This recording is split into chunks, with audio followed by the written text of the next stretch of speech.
Hello students, આશા છે કે સૌ મજામાં હશો। આપણે ધોરણ 9 વિષય વિજ્ઞાનમાં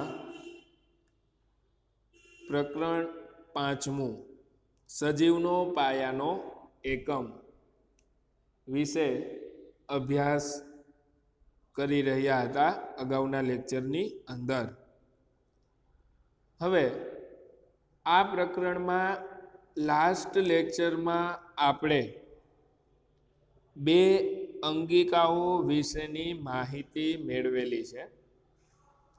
આ બે અંગિકાઓ એટલે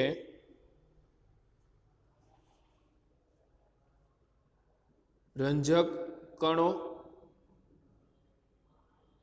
જે બે પ્રકારના હતા, બરાબર, અને કણાભ સૂત્ર। આ બે અંગિકાઓ વિશેનો અભ્યાસ આપણે લાસ્ટ લેક્ચરમાં કર્યો હતો। તમે 3 વખત વ્યવસ્થિત રીતે પોઈન્ટ તૈયાર કરી અને તમારી રફબુકમાં રંજક કણો અને કણાભ સૂત્ર વિશે લખ્યું છે, બરાબર। હવે આપણે નવી અંગિકા વિશેની ચર્ચા કરવા માટે જઈ રહ્યા છીએ। આ અંગિકાનું નામ છે રસધાની। તમે વનસ્પતિ કોષ અને પ્રાણી કોષ છે એની આકૃતિઓ દોરેલી છે। જો એ આકૃતિમાં ધ્યાનપૂર્વક જુઓ તો ખ્યાલ આવશે કે રસધાની જે છે એ વનસ્પતિ કોષમાં મોટી છે, એનું કદ છે વધારે છે, જ્યારે પ્રાણી કોષમાં રસધાની છે એ નાના કદની છે, કદ ઘણું ઓછું છે, બરાબર। હવે આપણે રસધાનીઓ વિશે શીખવાની શરૂઆત કરીએ તો સૌ પ્રથમ તો રસધાનીઓ શું છે? રસધાની ઘન કે પ્રવાહી પદાર્થોનો સંગ્રહ કરતી કોથળીઓ જેવી રચના છે। મતલબ કે રસધાની એક પ્રકારની કોથળી જેવી રચના છે। કોથળી જેવી રચના શા માટે? કારણ કે તમને ખબર છે કે આપણે કોથળી હોય બેગ, તો એમાં અંદરનો ભાગ ખાલી હોય ને કોઈ વસ્તુને એમાં આપણે ભરી શકીએ। આપણે બજારમાં કોઈ વસ્તુ લેવા જાય તો તરત જ પ્લાસ્ટિકની કોથળી માગી લે વસ્તુ ભરવા માટે। એવી જ રીતે આ રસધાની છે એ પણ કોષની અંદર આવેલી એક પ્રકારની કોથળી જેવી રચના છે। તો તમને એનું કાર્ય વિદ્યાર્થી મિત્રો ખ્યાલ આવી જ ગયું હશે કે જો એ કોથળી જેવી રચના હોય તો અંદર એમાં વસ્તુઓનો કે કોઈ પદાર્થોનો સંગ્રહ કરવામાં આવતો હોવો જોઈએ। તો એ આપણને પહેલી જ લીટીમાં લખીને આપ્યું છે કે રસધાનીઓ છે એ ઘન કે પ્રવાહી પદાર્થોનો સંગ્રહ કરતી કોથળીઓ જેવી રચના છે। કોથળી જેવી રચના છે એટલે કે ઘન અને પ્રવાહી પદાર્થોનો સંગ્રહ કરી શકે છે। રસધાનીઓ પ્રાણી કોષમાં નાના કદની હોય છે, કારણ કે એમાં સંગ્રહ કરવાની એટલી બધી આવશ્યકતા હોતી નથી। તો સંગ્રહ કરવાની આવશ્યકતા ન હોવાને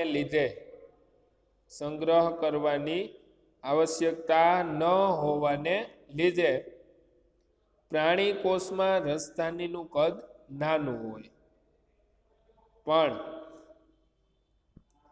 વનસ્પતિ કોષ હોય તો એમાં વધારે સંગ્રહ કરવાની આવશ્યકતા રહે છે। જો વનસ્પતિ કોષ હોય તો તેમાં વધારે સંગ્રહ કરવાની આવશ્યકતા રહે છે. તો આપણને એના વિશે પણ વાત કરી છે કે વનસ્પતિ કોષમાં રસધાની ઘણા મોટા કદની હોય છે. વનસ્પતિ કોષોની અંદર રસધાનીનું કદ મોટું જોવા મળે છે. કેટલાક વનસ્પતિ કોષમાં કેન્દ્રસ્થ રસધાની એટલે કે વનસ્પતિ કોષમાં કેન્દ્રમાં આવેલી રસધાની કોષના કદનો 50 થી 90% ભાગ રોકે છે. હવે તમે વિચારો વિદ્યાર્થી મિત્રો કે કોષના કદનો 90% ભાગ રસધાની રોકી લે એટલે કોષનો જેટલો વિસ્તાર હોય ને એમાંનો 90% વિસ્તાર રસધાનીનો હોય એ પાછો કેન્દ્રસ્થ હોય એટલે કે વચ્ચેના ભાગમાં હોય અને ફરતી બાજુનો થઈ અને 10% ભાગ વધ્યો એમાં બીજી બધી અંગિકા આવેલી હોય. એટલે આ રસધાનીનું કદ બહુ મોટું થયું. 50% થી લઈને 90% સુધીનો ભાગ વનસ્પતિ કોષમાં કેન્દ્રસ્થ રસધાની એટલે કે કેન્દ્ર પાસે આવેલી હોય એવી રસધાનીઓ વનસ્પતિ કોષમાં 50 થી 90% જેટલો ભાગ રોકતી જોવા મળે છે. એટલે આ કદ ઘણું મોટું થયું કહેવાય, બરાબર. 50% થી 90% જેટલો ભાગ રોકી લે છે. વનસ્પતિ કોષમાં રસધાનીઓ કોષીય દ્રવ્ય દ્વારા ભરેલી હોય છે. તો અહીંયા આપણને એ વાતની જાણકારી આપી છે કે વનસ્પતિ કોષમાં આવડી મોટી રસધાની છે તો એ શેનાથી ભરેલી હોય, એમાં શેનો સંગ્રહ થાય? તો એમાં સંગ્રહ થાય છે કોષમાં રહેલા દ્રવ્ય એટલે કે કોષીય દ્રવ્યનો, જે કોષને આસુનતા અને બરડતા આપે છે. આસુનતા આપે એટલે કે કોષ છે એ પોતાનો આકાર છે એને વ્યવસ્થિત રીતે જાળવી શકે, બરાબર. કોષને આસુનતા અને બરડતા આપે છે. કોણ આપે છે કોષને આસુનતા અને બરડતા? તો કે રસધાની. વનસ્પતિ કોષના જીવનમાં અગત્યના ઘણા દ્રવ્યોનો સંગ્રહ રસધાનીઓમાં થાય છે. વનસ્પતિ કોષ છે તો કોષનો જન્મ થાય ત્યાંથી લઈને કોષનું મૃત્યુ પર્યંત એટલે કે કોષનું જીવન, જે કોષનું સમગ્ર જીવન છે એ દરમિયાન અગત્યના ઘણા દ્રવ્યોનો સંગ્રહ રસધાનીઓમાં થતો હોય છે. કયા પ્રકારના દ્રવ્યોનો સંગ્રહ થાય? આ દ્રવ્યોના તમને નામ આપેલા છે, જેમાં એમિનો એસિડ્સ, શર્કરાઓ, વિવિધ કાર્બનિક એસિડ્સ અને કેટલાક પ્રોટીન્સનો સમાવેશ થાય છે. આપણને તરત પ્રશ્ન થાય કે કયા પ્રકારના દ્રવ્યો છે કે જેનો સંગ્રહ રસધાનીમાં થતો હોય? તો એ દ્રવ્યોના આપણને નામ આપ્યા છે કે જેનો રસધાનીમાં સંગ્રહ થતો જોવા મળે છે. આ દ્રવ્યો છે એમિનો એસિડ્સ, શર્કરા, કાર્બનિક એસિડ્સ અને પ્રોટીન્સ. આ 4 દ્રવ્યોનો સંગ્રહ રસધાનીમાં થતો હોય છે. અમીબા જેવા એક કોષીય સજીવો અન્નધાની એટલે કે ખોરાકનો સંગ્રહ કરતી રસધાની. તો વિદ્યાર્થી મિત્રો, જે આ અમીબા નામનું એક કોષી સજીવ છે એની અંદર પણ રસધાની આવેલી હોય છે. એ રસધાનીને અન્નધાનીના નામથી ઓળખે છે. તો શા માટે રસધાનીને અન્નધાનીના નામથી ઓળખે છે? તો કે અમીબા નામના સજીવમાં આવેલી રસધાની જે છે એ ખોરાકનો પણ સંગ્રહ કરે છે, અથવા તો ખોરાકના સંગ્રહમાં ઉપયોગમાં લેવાય છે. એટલે એ રસધાનીને અન્નધાની તરીકે ઓળખવામાં આવે છે, બરાબર. અમીબા જેવા એક કોષીય સજીવો અન્નધાનીમાં ઉપયોગમાં લેવાયેલ ખોરાક દ્રવ્ય પણ ધરાવે છે. એટલે ટૂંકમાં કહું ને તો આ વાક્ય એવું કહેવા માંગે છે કે અમીબા જેવા એક કોષીય સજીવોમાં રસધાની ખોરાકનો પણ સંગ્રહ કરે છે. કેટલાક એક કોષીય સજીવો વિશિષ્ટ પ્રકારની રસધાનીઓ ધરાવે છે. તો વિશિષ્ટ પ્રકારની રસધાની અને સાદી રસધાનીમાં ફેર શું છે? તો કે સાદી રસધાની જે હોય એ રસધાની માત્ર ને માત્ર દ્રવ્યનો સંગ્રહ કરવાનું કાર્ય કરશે, પણ વિશિષ્ટ રસધાની હોય એ દ્રવ્યનો સંગ્રહ તો કરશે જ, પણ નકામા દ્રવ્યને દૂર કરવામાં એટલે કે નકામા દ્રવ્યનો નિકાલ કરવામાં પણ મદદરૂપ થાય છે. કેટલાક એક કોષીય સજીવો વિશિષ્ટ પ્રકારની રસધાનીઓ પણ ધરાવે છે, જે વધારાના પાણીનો અને કેટલાક નકામા પદાર્થોનો કોષમાંથી ત્યાગ કરવામાં મહત્વની ભૂમિકા ભજવે છે. પ્રત્યેક કોષ આ રીતે તેમની પોતાની રચના ધરાવે છે અને કાર્ય કરવાની ક્ષમતા ધરાવે છે, કારણ કે તેમનું પટલીય આયોજન એટલે કે તેમનું બંધારણ અને અંગિકાઓ વિશિષ્ટ રીતે આયોજનબદ્ધ હોય છે. આયોજનબદ્ધ હોય છે એટલે તો કે એકદમ યોગ્ય રીતે અંગિકાઓ છે એ ગોઠવાયેલી હોય છે, જેના લીધે કોષ પાયાનું બંધારણીય આયોજન ધરાવે છે. અને આ આયોજન કેવું છે? તો કે આ આયોજનના લીધે કોષને વિવિધ કાર્યો કરવામાં મદદરૂપ થાય છે.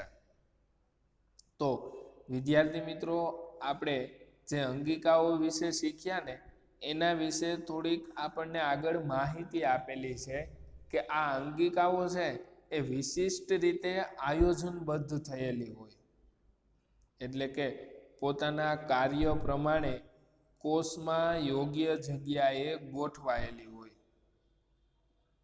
જેથી કોષ છે એ પોતાના વિવિધ કાર્યોને યોગ્ય રીતે પાર પાડી શકે છે.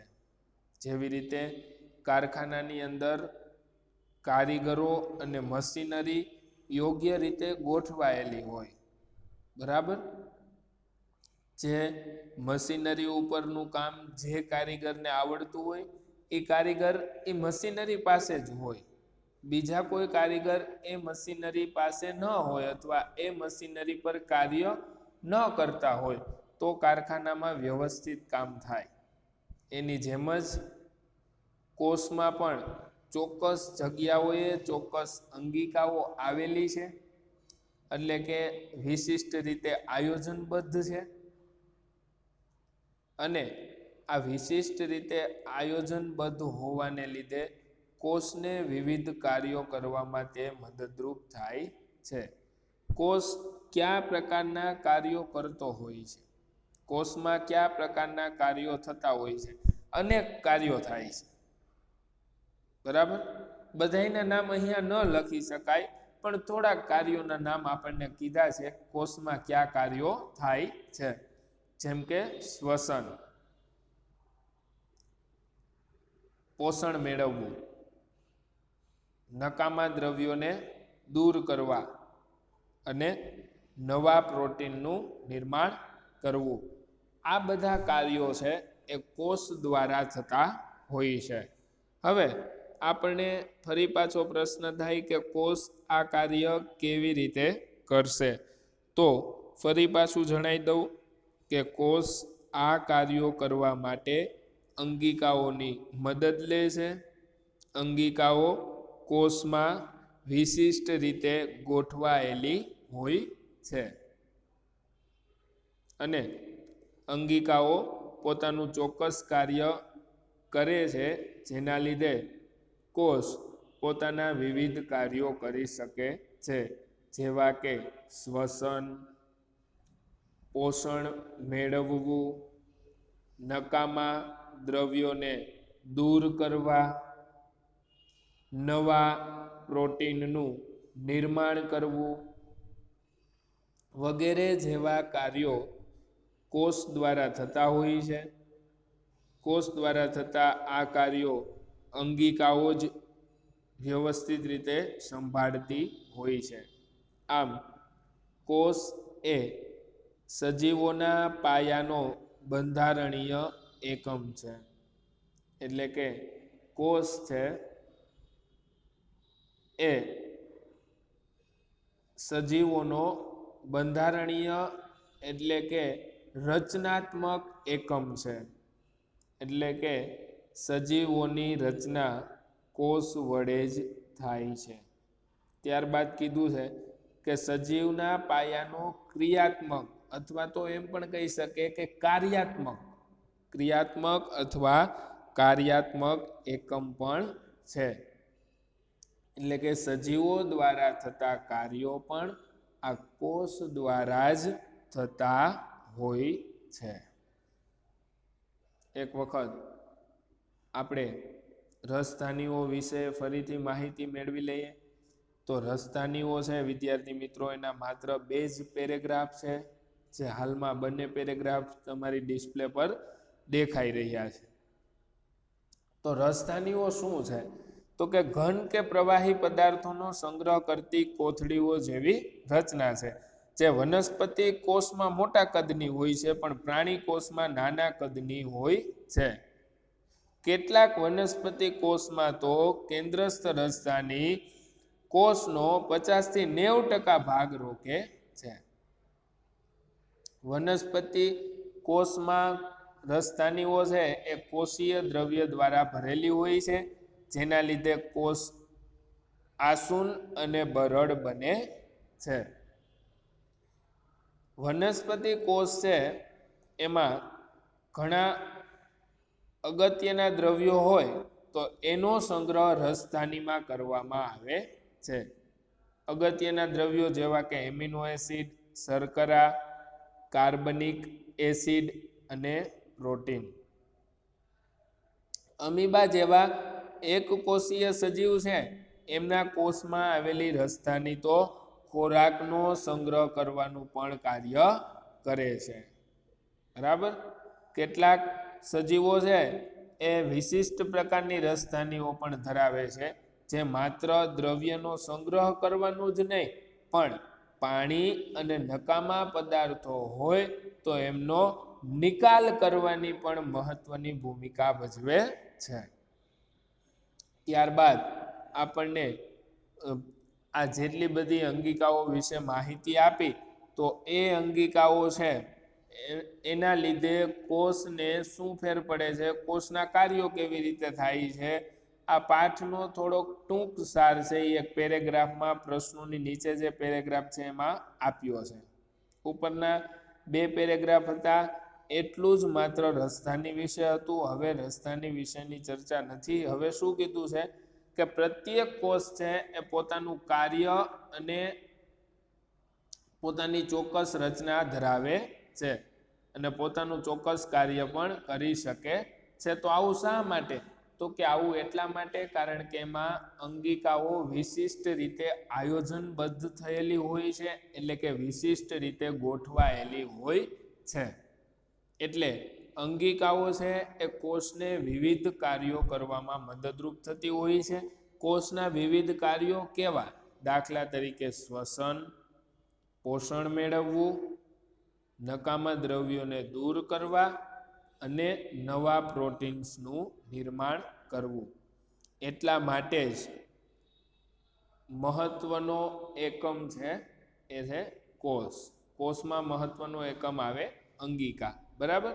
તો તેથી જ કોષને સજીવનો રચનાત્મક એટલે કે બંધારણીય અને ક્રિયાત્મક એકમ તરીકે ઓળખવામાં આવે છે.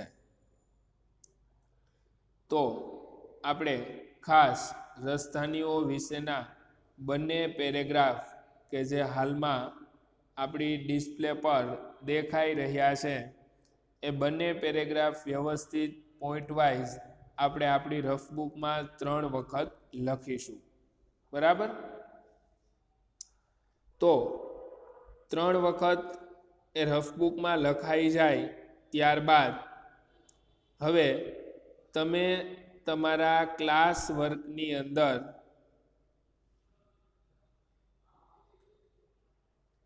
પેજ નંબર 65 પરના પ્રશ્નો આવું ટાઇટલ આપશો. બરાબર? ટાઇટલ આપી દીધા પછી પેજ નંબર 65 પરના પ્રશ્નો આવું ક્લાસ વર્ક એટલે કે તમારી ફેરબુક, ક્લાસ વર્ક ને ફેરબુક બે એક જ. એમાં પેજ નંબર 65 પરના પ્રશ્નો એવું ટાઇટલ આપી દીધા પછી પ્રશ્ન નંબર 1 પ્રશ્ન લખી નાખીશું. બરાબર? હવે તો કે હવે આપણે એનો જવાબ લખીશું. તો પહેલા હું પ્રશ્ન વાંચું છું, ધ્યાનપૂર્વક સાંભળજો વિદ્યાર્થી મિત્રો. તમે અભ્યાસ કરેલી 2 અંગિકાના નામ આપો કે જે તેમનું પોતાનું જનીક દ્રવ્ય ધરાવે છે. જવાબમાં આન્સર કરીને ક્રમ પહેલો કણાભ સૂત્ર, ક્રમ પહેલો કણાભ સૂત્ર અને ક્રમ બીજો રંજક કણ. પ્રશ્ન બીજો પ્રશ્ન વાંચું છું. જો કેટલાક ભૌતિક કે રાસાયણિક કારણોસર કોષનું આયોજન નાશ પામે તો તેનું શું થશે? આન્સર: જો કેટલાક ભૌતિક કે રાસાયણિક કારણોસર કોષનું આયોજન નાશ પામે તો લાઇસોઝોમમાં રહેલા ઉત્સેચકો મુક્ત થવાને લીધે સમગ્ર કોષનું પાચન થઈ જાય છે. એટલે કે કોષનો નાશ થઈ જાય છે. બરાબર? વિડીયોને બેક કરી વ્યવસ્થિત જવાબ સાંભળી અને લખી નાખજો. ત્રીજું, શા માટે લાઇસોઝોમ્સને આત્મઘાતી કોથળીઓ તરીકે ઓળખવામાં આવે છે? તો વિદ્યાર્થી મિત્રો, આના વિશે આપણે અગાઉ શીખ્યા હતા. જવાબ બોલું છું, ધ્યાનપૂર્વક સાંભળજો. લાઇસોઝોમ્સ જો કોઈ કારણોસર કોષનું આયોજન નાશ પામે તો સંપૂર્ણ કોષનું વિઘટન કરે છે. એટલે કે કોષનો નાશ થાય છે.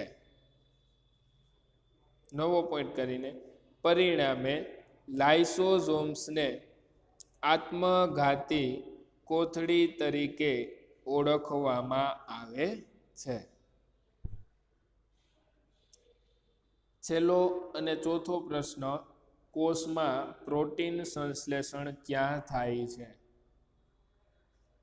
આ પ્રશ્ન છે દરેક વિદ્યાર્થીને ખાસ સૂચના કે પાઠ્યપુસ્તક લો, અંગિકાઓ વિશે ફટાફટ નજર ફેરવી અને જુઓ કે કોષમાં પ્રોટીનનું સંશ્લેષણ ક્યાં થાય છે. વિડીયોને પોઝ કરી દો હાલમાં થોડાક સમય પૂરતો અને ખાસ જુઓ કે આનો જવાબ શું આવશે.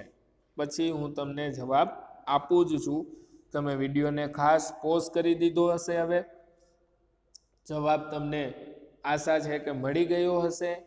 જવાબ હું બોલું છું, ધ્યાનપૂર્વક સાંભળજો. કોષમાં ખરબચડી અંતઃકોષરસ ઝાડમાં પ્રોટીન સંશ્લેષણ થાય છે. હવે અહીંયા જવાબની અંદર મેં તમને ખરબચડી અંતઃકોષરસ ઝાડ એવું કહ્યું છે. જો તમે માત્ર અંતઃકોષરસ ઝાડ લખેલું હોય તો પણ તમારો જવાબ સાચો પડે. બરાબર?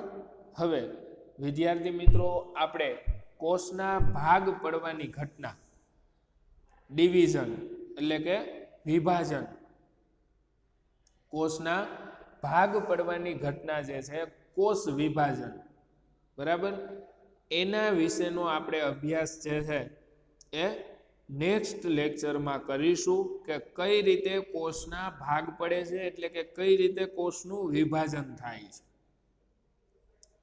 આજના લેક્ચરમાં અહીં સુધી રાખીએ.